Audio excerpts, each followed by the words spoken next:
There are other threats, cyber threats, using cyber bugs and computer hacking that could attack the electric grid. There's physical sabotage, and what we had experienced just last year with the attack on the Metcalf transformer substation outside of San Jose, California, that the U.S. Federal Energy Regulatory Commission concluded, was probably a terrorist attack. They brought in the U.S. Navy SEALs, and they said this was not vandalism. This is how terrorists would do it. Which brings up now the nuclear EMP is the greatest threat, but the most immediate threat is probably physical sabotage. I've been warning recently, that I disagree with the view of the administration that another 9/11 from ISIS, the terror group in the Middle East, would necessarily be a year or 2 years away, that it would take them that long to prepare an attack against the United States.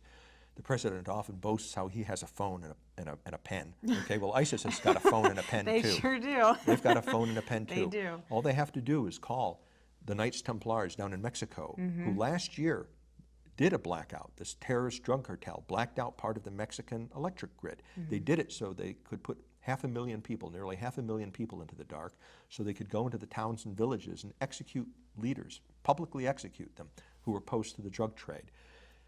ISIS could call up the Knights Templars and say they're the richest terrorist organization in the world. They could use their pen to send them, a cable to them, $5 or $10 million, and tomorrow or next week, those guys could come across our unprotected border and black out Arizona or New Mexico or New York or Minnesota. Or if they knew the 9 transformer substations that the U.S. FERC warned us, that U.S. Federal Energy Regulatory Commission published a report last year that said if terrorists attacked just 9 transformer substations in the United States, they could black out the whole national grid for weeks or months. They could do that.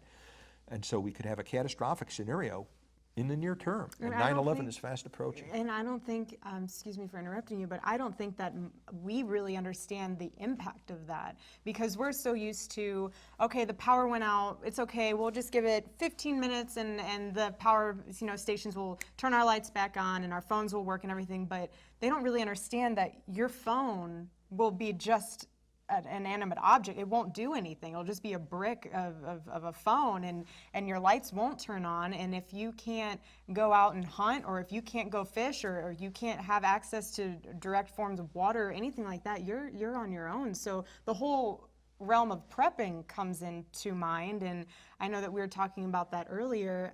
What as an average Joe American who, doesn't have maybe a lot of money or doesn't really know where to start and feels hopeless in this time of security breaching, what can you recommend to the average American who's watching this type of webathon to help them wake up to this type of security issue? Well, I'd like to follow up on what you were saying about how people are complacent, and they are. You talk to them about these things and they dismiss people like us who advocate for preparedness as survivalists. It's a derided term. I think if one of these things does happen, one of these events does happen, God forbid, they'll change their minds within 24 hours when they find that they can't get pure drinking water.